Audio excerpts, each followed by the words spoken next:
Before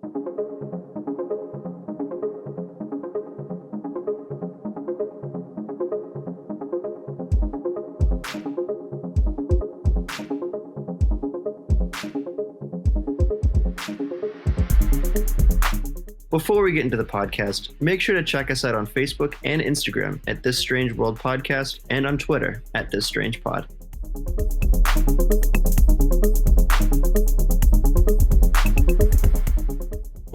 Welcome back to This Strange World Podcast. I'm Gavin. I'm Leah. And I just closed out of my notes. I'm Chris. Nice. There we go. Good start. Good start. That was a great start. I just realized I didn't say the This Strange World Podcast. I said to This Strange World Podcast. I don't know which is better. If there's a comment section, comment what you think is better. I don't remember how I normally say it. You wonder after all these weeks if it, you know what you're listening to. What an incredible... I think our brains are just so relaxed, we just can't keep stuff straight at the moment. Exactly. What an incredibly candid start. Leah, say your line. Okay, so my line. Hopefully, Chris, put your stuff up. But so in today's podcast episode, we are going to be talking about a video game. I'm not sure about any of the topics about this video game. I know nothing. I'm not a gamer girl. So Chris will be... No, but Chris will be explaining this video game, and I'm really interested to hear as to what surrounds this video game. Let's jump in. So get yourselves hyped up, because we're going to be talking about probably the biggest overhyped game, I think, in recent memory in terms of how big it bombed. I'm going to be talking about the absolutely disastrous misfired launch of Fallout 76, which, if you're not aware of Fallout, it's a game series where, I'm just going to say, for anyone who doesn't know Fallout 76, it's another installment in the Fallout series, which is about a post-apocalyptic world after nuclear bombs have decimated the world above you. So in the game, you play as a survivor of the attack who was in an underground bunker at the time of the explosion. So that's the game. Most of the games are about someone surviving it. It's all similar in terms of that it's a post-apocalyptic, you're in a bunker. I haven't played any of them, but they all have that similar kind of theme, right? They're all the same thing, yeah. Fallout 4 was in Boston, Fallout 3 was in, I want to say New Vegas. Oh, they're all in different places. Oh. Yeah, cool. Yeah. Correct me if I'm wrong, but Fallout 4 was huge, wasn't it? It's funny that you say that, because there's a point that I'm going to be making later in the podcast about the size of Fallout 76 compared to Fallout 4. So yeah, Fallout 4 was huge. Yeah, I remember that coming out. I honestly don't even remember Fallout 76. I'm sure it came out, bombed, and then they're pretending like it didn't happen, which is why I don't remember. Yeah, there's a reason you don't remember this game. Yeah. I'm just sitting here okay. As you can see, my face is just but it's good to have an outsider perspective. I mean, I wouldn't call myself an intense gamer. I play the occasional Minecraft, but Yay! You're gonna join me one day. Do you play Minecraft? So Leah, Yeah, sometimes. Oh, we should play together. Anyway, that's what I'm playing with my friend later. But yes, I do play. Chris, are you a hardcore gamer? Do you game a lot? Yeah. You do. I have right now. I have too many games to play right now. Do you play console? What's your console, PC? Tell me more. Of course, it's console. Oh, don't even get me started, dude. PC. Man, PC game all the way. Mac, but yeah, laptop games are computer games, not the console. We could do a whole other episode about consoles and video games, which I'm sure we will. Right. So Fallout 76. Let's jump Fallout right 76. into it. So I'm going to give a little history background of the presentation of what it came out. So on June 13th of 2018, the director and executive producer of Bethesda Game Studios, who makes the Fallout games, they also make Skyrim. Leah, I know you're aware. That's the hardest game I've heard. Skyrim. Right. No, is it? So Todd Howard works. He's the executive producer of Bethesda Game Studios, and on the June 13th of 2018, he gave a presentation about Fallout 76 at E3. And in case you don't know, Leah, or anyone who's listening, E3 is an electronic and video game expo that happens every year. I like how you almost just said watching, as if we already have a video aspect to the podcast. In case you're watching, your little volume button go I'm up so and used down. to working in front of cameras. So he was talking about what the game was supposed to be in his presentation, and it's interesting that, Gavin, you brought up the size of Fallout 4. So Fallout 76 was supposed to be 4 times the size of Fallout 4. It was also supposed to have 16 times the detail of any of the other normal previous games that they came out with. It was supposed to have natural weather systems that was supposed to work and act like actual weather systems. So it was essentially supposed to be Bethesda's biggest game that they've ever made. And the hype was intense around the release of this game. Was it for Xbox One, PS4, and like? It was for everything. It was like but like those were like the consoles that it was on, so it was like crispy. Yeah. Oh yeah, it was crispy. Yeah. It was Xbox, PC, PlayStation. Interesting enough, PlayStation actually had a pretty bad bug, but I'm going to get into that. Yeah. So when the game finally came out in November, so this was in June when he made this speech. In November, the game came out. And people who tried to download the game were met with, there was a day 1 patch that was trying to fix the finishing touches and anything that was wrong with the initial release. And this happens every video game comes out. There's always a small little day 1 patch. But this one was 50 gigabytes. There was a 50 gigabyte day 1 patch. Oh my goodness. So that's a lot. Huge. And that's like 10 times what a normal patch is supposed to be. So what is a day 1 patch? So the day 1 patch, what that is supposed to do is it's when you release a game and you go, oh crap, we didn't fix this thing, and people found out about it and it's not good. So then they go and they fix it like the next day. And then that's, so it's like the finishing final touches. This was 50 gigabytes. When that was fully installed, millions of players were met with glitches and bugs after bugs after game breaking errors. So the patch didn't do anything. And the game was a buggy mess when it was released. So this is actually funny. I won't go into them all because if I did, this podcast would be hours long. But to put how many glitches in this game there were into perspective, one YouTuber by the name of Joseph Anderson made a video of only the glitches that he found while playing. And that video is 3 hours long. Oh my God. That's insane. So, yeah. So I'm going to go rapid fire to name some of the glitches. I'm going to start it with the smaller ones that they sort of had. These are the most common ones. And then I'm going to go into some of the pretty big ones. Sometimes entire servers would crash. The games would crash. God rays, which are like the coming through the sun. Yeah. So God rays would sometimes be coming through mountains. Enemies would T-pose and they would attack you. Enemies would T-pose and they attack you, which means that there was no animation. Sometimes heads wouldn't spawn on the players.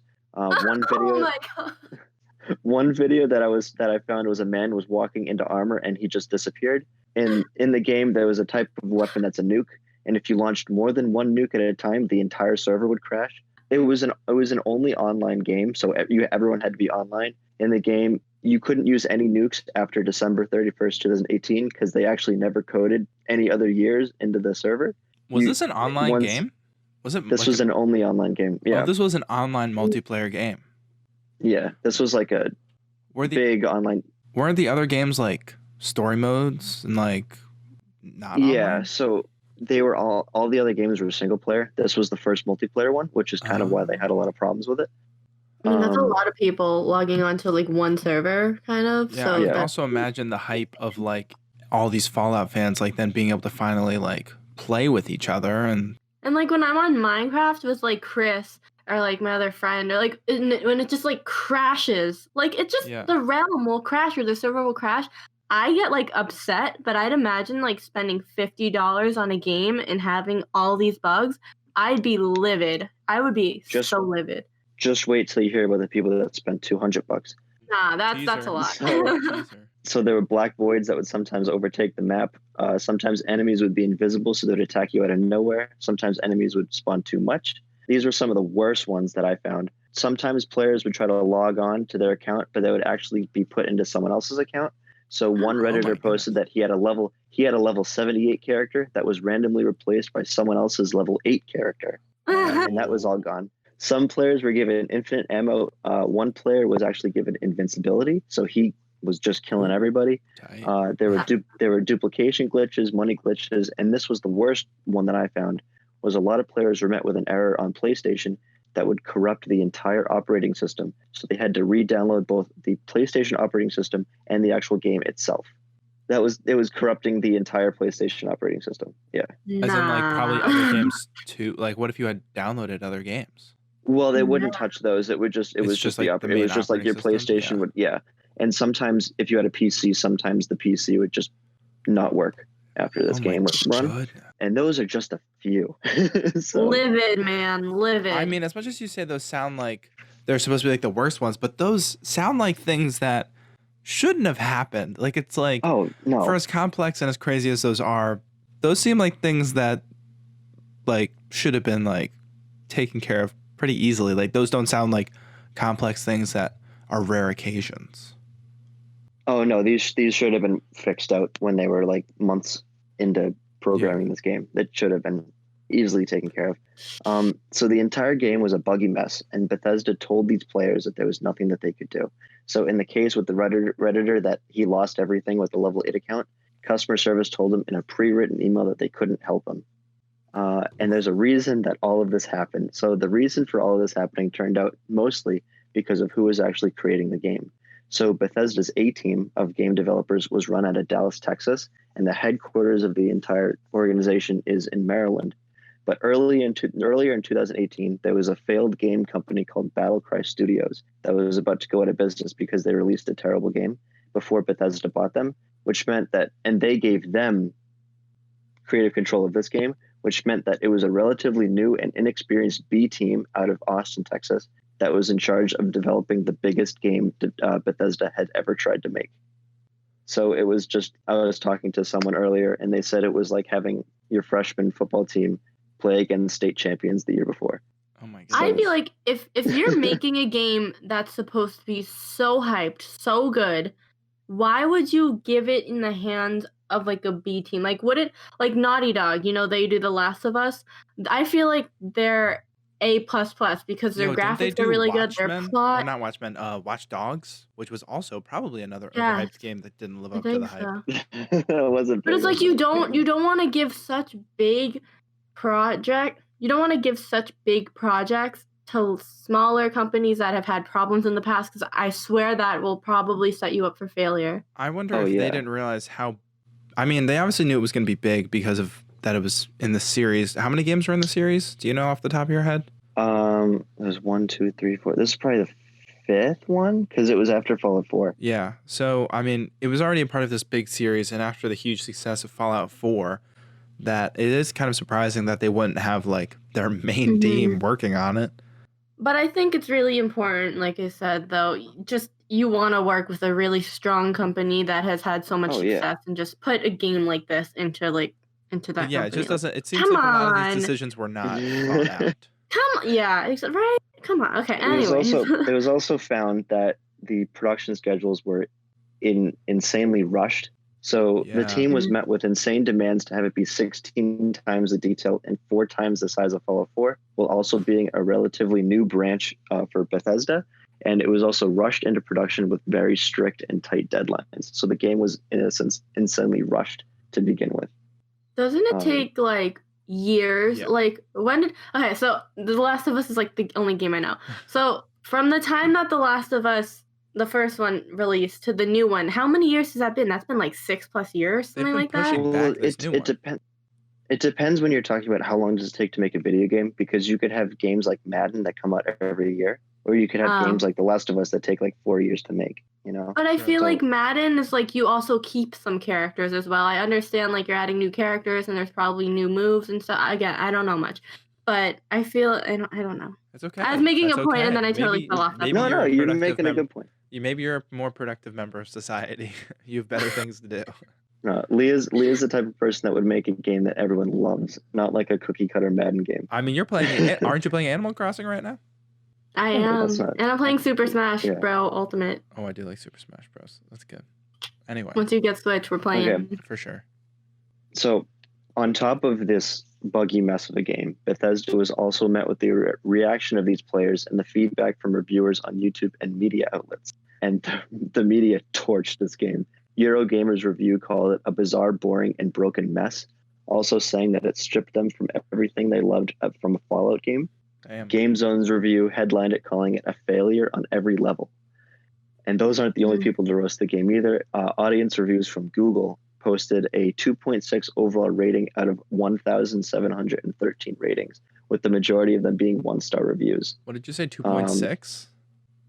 2.6 overall stars. That's crazy. For a AAA game like Yeah. Yeah, for such a Like hyped Fallout, yeah. game. Yeah. It's like getting a 0.5 on Rotten Tomatoes and 100 out of 100. Yeah. Right. It would be like if they made a new Harry Potter movie and it got 1 star. It would be like, what happened? Yeah, people would be shocked. So some reputable YouTube review accounts like Angry Joe and IGN called it a boring mess. Angry Joe stated in the beginning of his review that he could barely bring himself to play even a little bit to finish his review. Yeah, and this is where things get a little fun. This is where I can't wait to hear your reaction to this thing. So eventually people wanted refunds for their game. Especially so, they wanted reviews. So generally speaking, Bethesda gained people refunds if they played just a small number of hours, like 2. But word got out that people were sometimes getting refunded for 24 total hours of playtime, which basically meant that everyone was eligible for a refund, and customer support was flooded with calls. To solve this, they shut down the entire refund process, and no one was able to get any refund, no matter how much time you spent. This made people extremely upset, and it even led to a class action lawsuit against the company because the refund policy in air quotes isn't exactly legal. So it was they were just like, they were flooded with calls, and they were like, we got to just shut the whole thing down, which is not legal because. Do you know how expensive this game was when it came out? Because games can be like $60. Heck no. No. I want my money back. I don't have income right now. I want my money. For those of you listening at home, when Chris said that the refund program was canceled, Leah's and my mouths were open. That we are shocked. That's why we weren't making noise. That's so open. That's crazy. They sent out an email to everyone who is trying to do a refund. They sent out an email that said, we're sorry, but everyone who has purchased a copy of this game is ineligible for a refund. We're sorry for the inconvenience. And that was imagine having people like getting refunds, and then so imagine like 50 people get refunds, but like 1 million people buy the game. Like, what? It is like, I think a lot of what we can do with this is compare it or like put it into the perspective of other games. Like if the new Super Smash Bros. Game that you have, Leah, if that game, which I would say that's a pretty hyped up series because those come out every once in a while. Though. But imagine if it was horrible, like unplayable. How much did you pay for that? Do you know how much it was, or was it like a bundle? It's like $60. Yeah. And like I bought like 3 games I got 4 games at the time. So it was like 200 plus bucks because 3 out of the 4 games were for my friend and he paid me back. But it was just so imagine if Super Smash Bros. Turned out to be horrible. And have you played like other ones, like on the Wii or like other Super Smash Bros. Games? I mean, I've played like the older Super Smash Bros. I played it on the GameCube and stuff, but I've played Mario Party, the new one for the Switch, and I got the Mario Tennis game, but those were all on like sale for Nintendo's. Yeah, but so imagine if those were like full price and they were horrible, and Nintendo had been like, "Oh, we're going to refund you," and then all of a sudden everyone's like, all right, I want refunds, and then they're like, never mind. And then you're stuck with this game that like no one wants to play. No, I'd lose so much respect for Nintendo. And like my brother is like a diehard Nintendo fan. He would be just... I wonder how this impacted... but what's the company? Batista? Not Batista. That's like Dave Batista. What's the company called?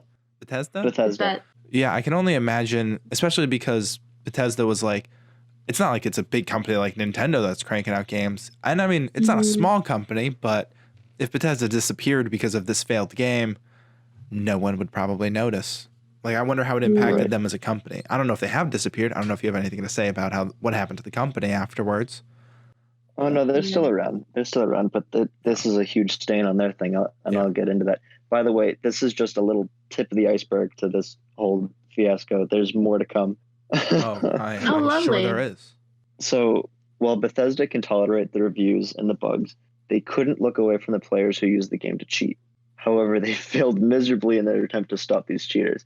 For example, Leah, in every Bethesda game, there's something called a developer's room, or it's called a dev room. And this room contains every item in the game, so developers have easy access to these items when building the game. So it's kind of like when you have a chest in your Minecraft house, so you can pick the blocks that you use to build. It's like that. It's like being in creative mode almost. Right. So like a world of cheats. It's a room with a bunch of chests in it that have every item in the game.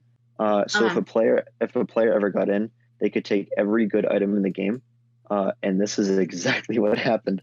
So people found out how to get in, and Bethesda wasn't ready for the issue. And so what people were doing was they were going in, stealing all the stuff, and then selling all the stuff on a black market, and it was kind of ruining the economy of the game. Oh. So Bethesda wasn't ready for the issue, so they attempted to stop the cheaters by banning players who had some of the best items in the game. And in one attempt, and in one example, there was a player who spent 900 hours playing the game and was banned because he had too much ammo, because Bethesda thought that they stole the items when they actually earned it themselves. Oh, that would get someone pissed.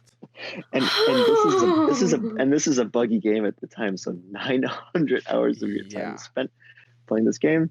When this didn't work, they tried tagging players if they ever entered the room and then banning those players. But that also didn't work because people ended up making fake level 1 accounts to only solely going into the place. So what they did was they're called Smurf accounts. Mm-hmm. And so they would make level 1 Smurf accounts to go into the room, steal all the good items, and then take the items out and transfer them to a real account. And Bethesda then banned the fake level 1 accounts instead of the real one. When that didn't work, they sent out an email to the fake accounts asking how they did it. In one instance, they asked, I'm going off script here, but they asked cheaters in one instance, they said, "We will unban your account if you send us an essay about why cheating is bad." And then they Please were tell like, me someone did it. Oh, no, media was like, this is stupid. So then they took that account. They took that out. So they asked, in this instance, they asked the fake accounts how they did it. And if the cheaters told them how they got out, they might unban the accounts. And it's not known if that worked, but right now, as in 2020, it's still possible to get in the dev room. So are people still playing this game? Are there servers still up where people can play this game even though it was such a flop? Yeah, so what they're doing is they're adding a bunch of stuff. I'm going to get into this at the end of the podcast, but they're adding a bunch of different downloadable content to try to make the game better. Is it free? I don't know if it's free. I have no idea. I haven't checked. If you have to pay money, no. Yeah. I feel like at this point they're probably just trying to keep people in. They know they're not going to get new people, so they're just trying to keep the people who they have there. Yeah.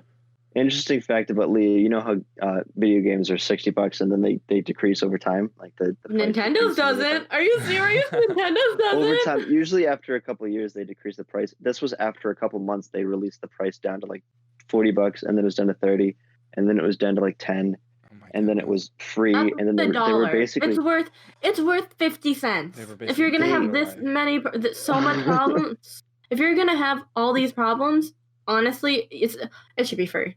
It should be free. I mean, it's better. I would rather if a game gets pushed back over being released with bugs. At least, which is what I think is happening a lot with the new Last of Us game. I'm pretty sure they keep pushing it back. I don't know if it's because it's not working. No. Okay, so I do know this. So The Last of Us was pushed back, though, because of the whole pandemic. It is coming out on the 19th, like that.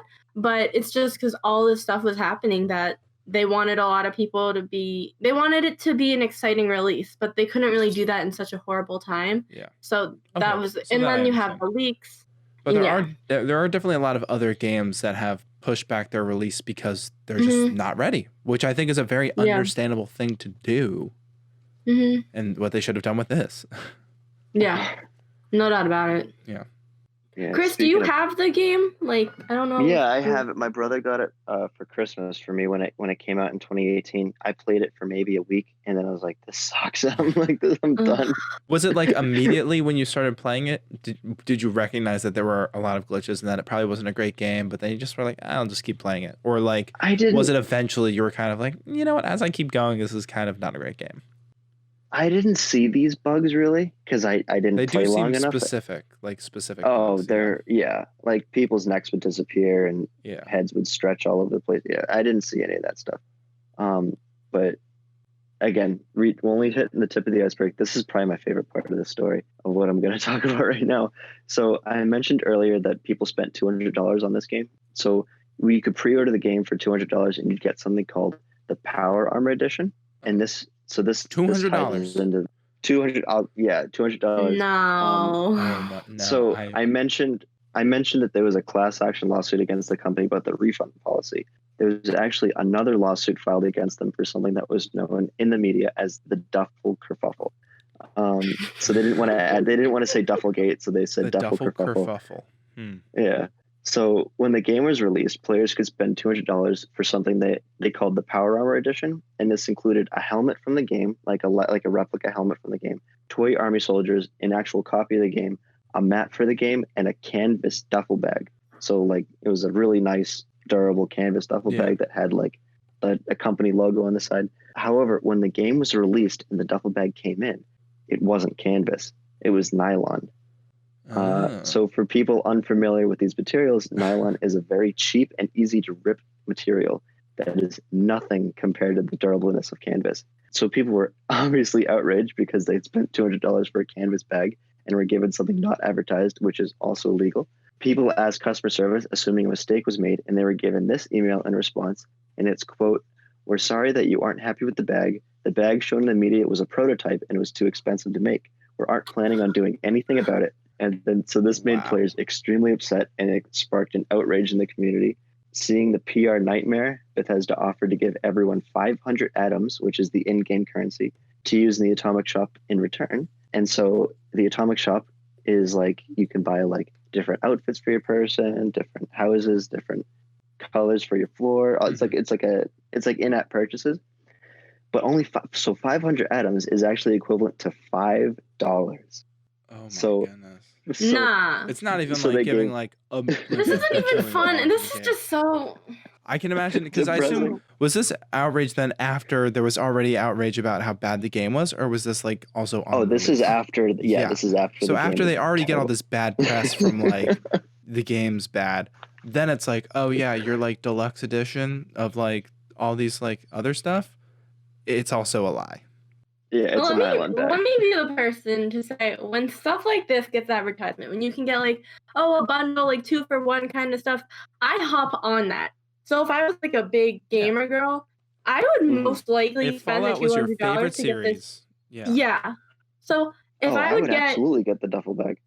If I were to get a poopy nylon bag instead of, what was it, like a nicer material, canvas. Oh, okay, a canvas bag instead of like the nicer material, I would be so upset. You'd be livid. I was so livid. I would return that if I could. Probably wouldn't get a refund though. Was there refunds? Do you know? I assume not. Yeah. Well, it gets better. Oh no. So this made people even more upset and created another media frenzy. So the company released another excuse for why the bags weren't canvas, and they said that there wasn't enough material to make all the bags. But that was quickly proved to be false, because they actually made the bags, but they gave them all out to influencers as a way to promote the game. That's so annoying. So do you see the PR boxes that these influencers get, and like free, like Justine, she gets like a free Apple like watch, iPhone, like. Yeah, no, I've seen stuff like that too. I watched the YouTube video recently from one influencer who kind of looked into it. It was Marquez Brown, MKBHD. I don't know if you guys watch him. I think I know him. There was a phone that was basically like a Samsung phone with like gold casing over it that was supposed to be like, who's the guy from Narcos? What's his name? The main guy, the drug pusher. Oh, I've never seen the show. Oh my god! Hold on, I need to. Hold on. So like basically like even like in like the makeup world, like when Kylie Skin, when she released her skin product, she had the nicest PR box. It had like, the box was literally like wood practically. And it had like a mirror on the front, and then it had shelves on the inside, and it was like a mirror in the back. It was like, these boxes get so nice, and I would love, like, hit me up if you want to add me to your PR list for anything. I'll review it. People are like sending things to like influencers so that they can like prove that the product's real. So the thing I was just trying to say was it was a Pablo Escobar inspired phone that was supposedly made by the brother of Pablo Escobar that was just kind of using it for like clout. And he tried ordering a phone, and apparently it was only sending to people who were like influencers. So then he tried ordering it with a different name, and then he didn't get the phone. And so then he was like, if you want it, like put down an influencer's name and you're more likely to get it. But yeah, Chris, what is the 2 different bags? Like, what's the comparison with the influencer gets versus the normal consumer. So it's Yeah, interesting. So they didn't. So this is, I'm sending you if I can get it in here. I don't know how to send stuff on Discord. Well, so it was supposed to look like Here. the mask, but it ended up like the duffel bag. Yeah, so that's the mask that they got. Here. So We'll just PR pick got up the from here. mask, and then the regular consumer got the duffel bag. No, that whole package It's supposed to be was that whole $200 kit was Oh. to You everyone. got that whole kit for $200. So Mhm. then was the only difference that was sent to influencers was the canvas bag portion of it, or was there anything with the helmet or anything? No, the helmet was fine. Yeah. Also, to clarify for people listening, we're looking at a picture right now that has the box and all the different items in it. So you see all the little figures, and you see the helmet, which is this big steampunk miners-esque helmet, and the duffel bag that says West Tech. Oh my god. I think I've never played the game, but I think Warfare? West Tech is the company. Yeah, West I Tech. just sent you a picture of the nylon bag Ooh. that people got in return. If you're listening, look this up. That's There's so the difference flimsy. is very obvious. No. It's gross. That one just looks like cheap, loose plastic. Yeah. Like, I'm it's trying- that's yeah. What can we disgusting. And it would what can we rip. compare it to? Like a backpack, What would you but like compare it to? a really bad Like one of like those thin backpack. drawstring cheap bags that Yeah. you get when you enter a convention or like something it's like with the that really cheap material. material. Right. Mhm. No, that's Wow. like So really, That's a No. big difference. yeah. due to the impending legal action, it became another piece of the class action lawsuit from before, and the media firestorm. They came up with another idea to stop the outrage, and I'm so sure they this gave works. I'm sure they this one's gave gonna work. right. If I'm sensing a trend. They gave everyone another chance to get their canvas bags. All they had to do was put their personal information, names, addresses, email addresses, into a form on their website, and they would ship out the bags in 4 to 6 months. Which, by the way, that's a very long time. That is a long time. By However, that time, your game's not even going to be popular. right. However, Bethesda's website isn't the most secure place in the world, Oh no. and all this information. Hackers! That's what I was going to say. This is even better than your thing. All the information was open to the public. So if you put any information down, it was open for everybody to see.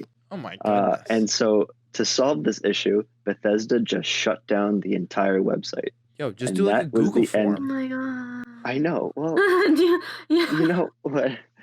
The video that I took this source from, at the time they said this was the end of it. So they said, and this was the end of the Duffel Kerfuffle. Yeah. But they actually, like last year, they ended up people actually got their duffel bags and they were canvas. I don't have any information about that, but just this whole thing is just this was nightmare. released in 2018.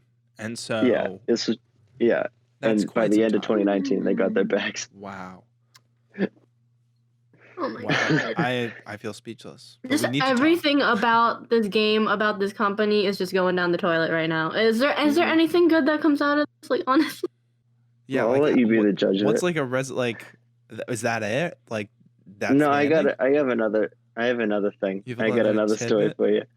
Oh, let us know. Tell us this news story. I'm looking to get some closure on this. I feel for all these Okay. people who were duped. Mhm. So the last piece of this huge facepalm fiasco that I'm going to talk about, because I could go on for hours about everything that went wrong with this thing. So this was a stunt that Bethesda tried to pull regarding the selling of a product that they called Nuka-Cola Dark. And so in the game, in the Fallout franchise, Nuka-Cola is a drink sometimes found like around the map. Like you'd find it in a drawer somewhere, whatever, you could drink it. Yeah. And so they tried to make a collector's item about the in-game drink, and make it into, they sold it, it was an $80 bottle of rum that players could purchase in September. And they were supposed to get it delivered right before Thanksgiving at the end of the year, or Thanksgiving of that year, November 14th. So it's a good idea. Yeah. So it was going to be like this. It was It's going to okay. be like, a brown bottle. It was going to have rum inside. It was cool. Sure. Except when the date came, there was no rum in the mail.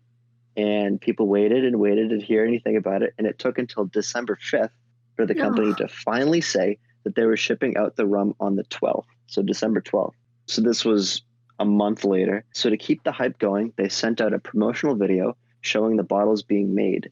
However, people noticed that the bottles were being encased in a cheap plastic shell. So when they were showing the advertisements of this thing, it was a shot glass. It was like glass windows. They didn't say anything about the bottle being glass. But you think, okay, they didn't say the bottle was plastic, so people assume that a regular rum bottle is glass. Yeah. And that's like cheap rum. Obviously worth the $80. So the media picked up on this as well, and one media site headlined saying, quote, Bethesda is up for another round of backlash from fans. It turns out that fans paid $80 for a regular glass bottle in a cheap plastic shell. Also, when the rum came, adding insult to injury, the rum was said to be extremely bad tasting, and the oversized lid of the design, so it was a terrible design, and the oversized lid of the design made it so the rum would actually pour inside the shell. And the only way to get the rum out was to actually break the plastic mold to get the inside of the bottle out. And so the company said before the product was shipped, so the company they filled their own product reviews with 5 stars, so that when you bought the bottle, it was like, wow, look at all these 5 stars. Those were like fake reviews. Yeah, they were fake reviews. And I looked at some of them. They were like characters from the Fallout game. Like they were trying to be cute. But so it just adds to the whole sneakiness of the whole thing, let alone the deceiving marketing of the plastic bottles and when you think it's glass. It said nowhere in the advertising did they mention that it was plastic, and they had a lot of glass alongside the bottle model when they were doing the posters.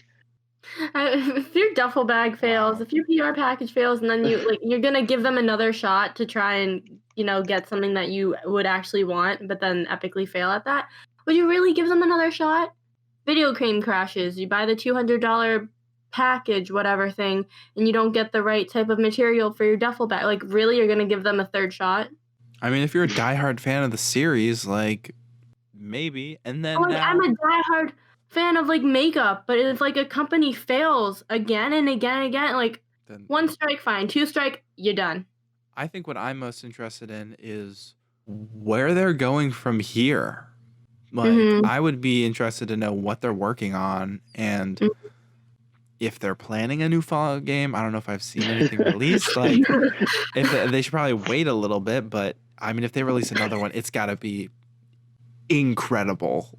Like, it has to be way better than this thing. I mean, it sounds like almost anything is better than this one. Like, it seems like a pretty low bar, honestly, that they need to pass. They could just backtrack and re-release 4, and I'm sure it would do better. There's another thing that I can quickly talk about. I didn't put it in my script, but I can quickly talk about it. That's fine. We love Chris. We love going off script. It's so candid. Okay, I'm ready to go. So after this is all done, this is like a couple months into the game has been released. I found this out when I was researching it. They tried to say like, oh, we're updating the game to make it better. And what they actually did was they actually made the game more grindier. So they say like, let's say you kill a person and you get 100 points of XP and you level up and you can get better guns and stuff. Yeah. They actually made it so like, this isn't a real number, but they would say like, let's say you kill a person, now you get 50 points of XP. So now you level up half as much as you would before. So what this was supposed to do is it was supposed to encourage people to use the atomic shop that I mentioned before to get more experience. And they wanted people to pay more money into the system to get these atoms to spend in the shop so that they could get the better stuff that they wanted. And then there was another thing around the holidays that they had. It was a holiday bundle. So Leah, just to tell you how, or whoever was listening, I'm listening. they would for example, like they would set that the prices in this thing were outrageous. You could buy a Christmas tree for your base. That was $24 to spend for a Christmas tree. Of real money? Of real money. You could get a Santa suit for $18. There was this thing called the Holiday Pack Bundle, and it had like a bunch of stuff in it, and it was $12. But what they did was they marked it up.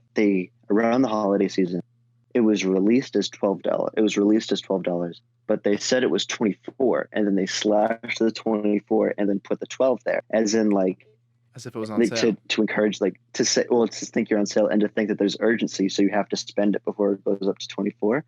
And that's illegal. That's illegal in Australia. That's illegal in the EU. That's illegal basically everywhere to have business practices like that. And so people got mad again and said that they were like, okay, fine, it's back to $12. And they just set it as the intended $12 price. But it's just like, they just keep shooting themselves in the foot. Does. Yeah. Oh, this thing doesn't work. Bam. Oh, this doesn't work. It's almost, it would have been easier for them to just not do it. Like, it would have been easier for them to just do nothing, to just accept it and go, okay, we're going to work to become better. instead of just Right. continuing to shoot themselves in the foot. Like, there's nowhere else to shoot themselves at this point. But you've messed up so many times. I've kind of lost count of how many times you messed up. Anyways, so many times.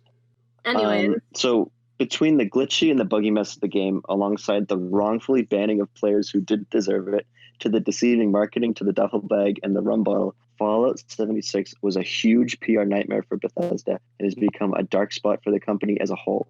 Granted, they have since updated the game to fix some bugs and glitches, and they've added more features to the game to make it more enjoyable to players. However, the misfired launch of this game was so bad, it has left such a bad taste in the players' mouths, and no amount of updates or PR stunts will ever fix it. good. Yeah. Wow. I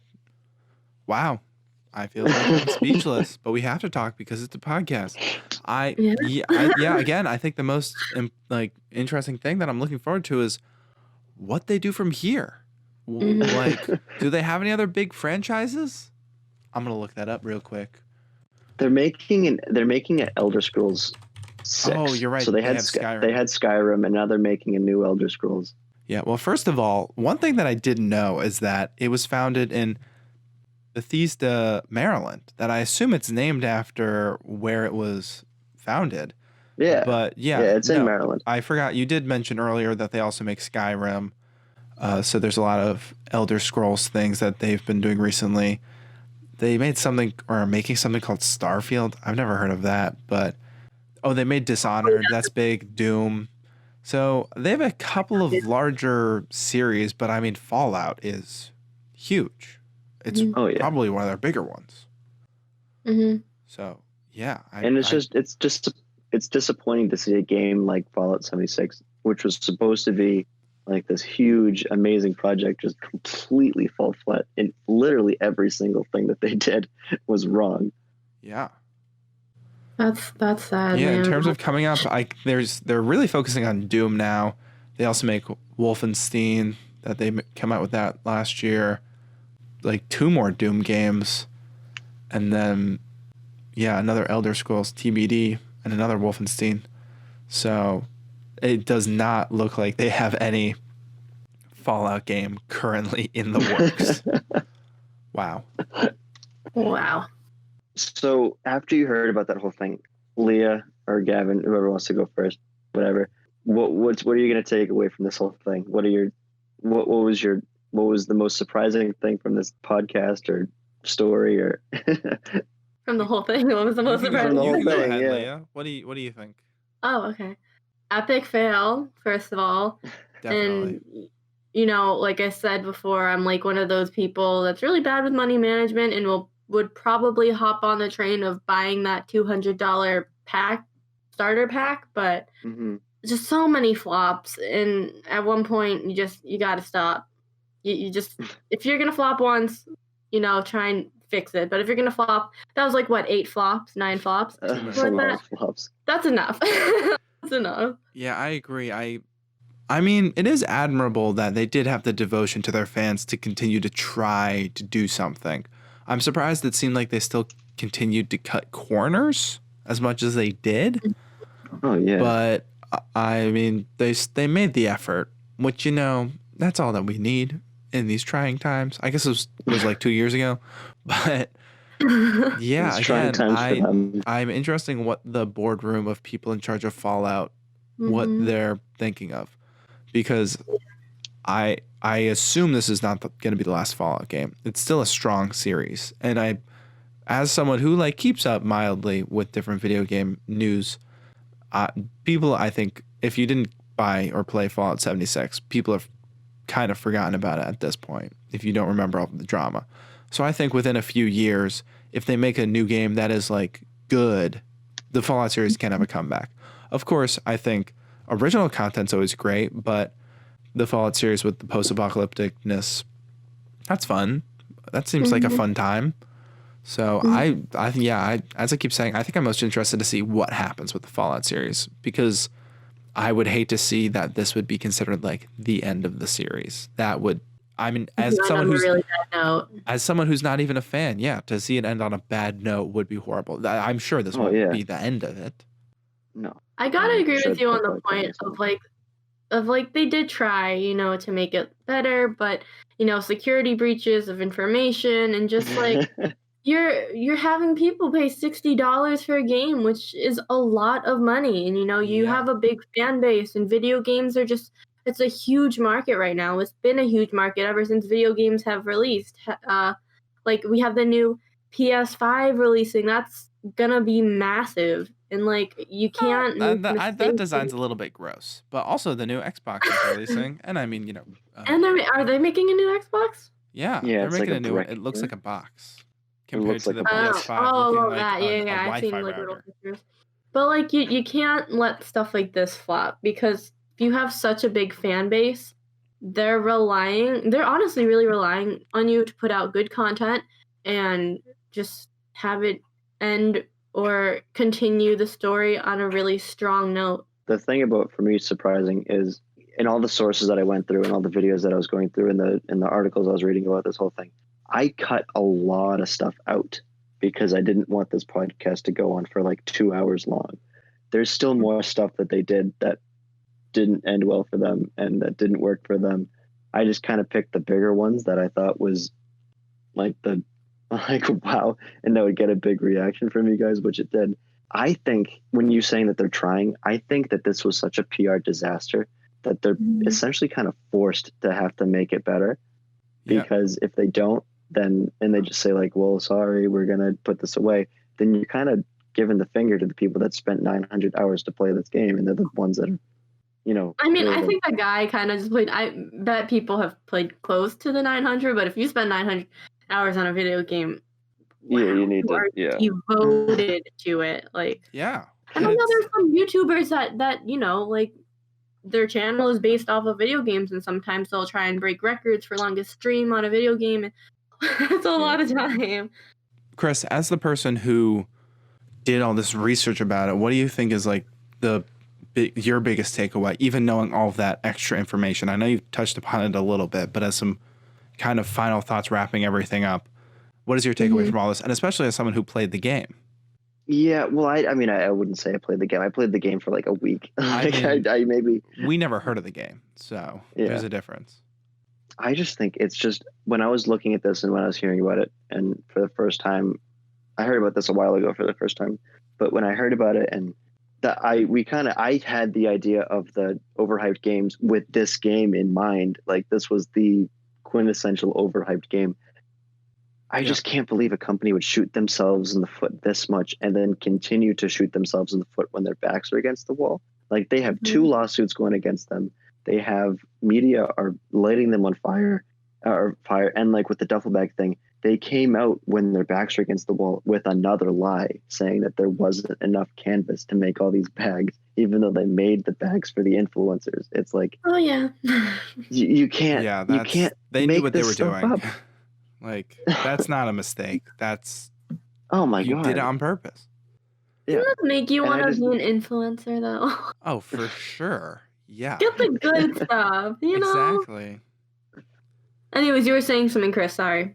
No, I was just saying, like, I can't believe that you'd keep doing this over and over and over and over again. Like, you already had a terrible game to launch to begin with. Why do you keep trying to stoke the fire by making people even more upset? Yeah. Well, at you. Like I said, I almost think it's admirable that at least they tried. But I mean, in the end, I don't think anyone was going to end up being happy. I think that, like you just said, they're stroking the fire, that they were either going to then do nothing and admit their failure, or they were going to keep attempting to do stuff. And if that also burned, which it did, then either way they were bound to get burned with this game. And like one last note I'd like to add in is like, even though there were a lot of mistakes made, I really do hope that this company, makes smarter choices, adds more protection into identities and stuff, and just comes out with better, stronger content. Because I feel like if they can create so many amazing games, like if they can create the Fallout series that people raved about, that people loved, then they are sure to be able to fix their mistakes. Well, not sure. I don't want to say sure. I don't know. I can't predict the future, but I really, really hope that they can honestly come out with a new Fallout game or a new game that'll just be like, bam, #1, amazing. Everyone's buying it. It's the rave. Yeah, I agree. Yeah. All right, Chris. Well, thanks for doing all this extensive research about it. I know you were already interested in it and knew a little bit about it, but it was very interesting to go into a deep dive about it. It was really cool to see. Yeah. Yeah, it was interesting to go into this whole thing and see just how messed up a company can be. And we also want to thank our listeners and our viewers for listening to this Strange World podcast. Make sure to follow us on Instagram and on Facebook and like us and share us. And if you have any recommendations about future podcasts, let us know because we'd love to get your suggestions. Yeah, if you have an idea for a strange thing you want us to look into, as you can tell, if you haven't looked at, if this is your first time listening and you've listened this long, welcome. But we cover a range of topics. So be sure to look back, listen to other episodes, be on the lookout for future episodes. And yeah, so that'll end the show. We still got to come up with an ending. We'll do it. We'll do it another time. That's the ending of the show. Bye. Bye-bye.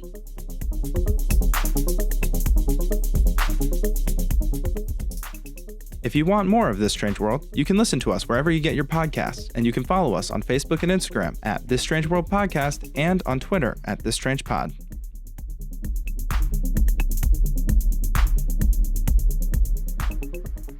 Now it's time for my favorite part of the show because I get to sit closer to the microphone to introduce this segment. It's the time for the sources. We didn't come up with any of this. This is all real stuff that we found from somewhere. And by we, I mean Chris. I did no work for this episode. And by no work, I mean absolutely no work. Chris, tell us where you got all of your sources for today's episode. It was a mix of stuff. I got a bunch from YouTube. One of the main places I got my stuff from was this video called The Fall of 76 by this guy named the Internet Historian. A lot of the glitches I got were from this video called The 1001 Glitches of Fallout 76 from the guy named Joseph Anderson. That was the 3-hour long one. I got some stuff from Reddit. There was a post called Why is 76 selling so little pre-orders? I got another source from another Reddit post about the level 78 character that was randomly deleted.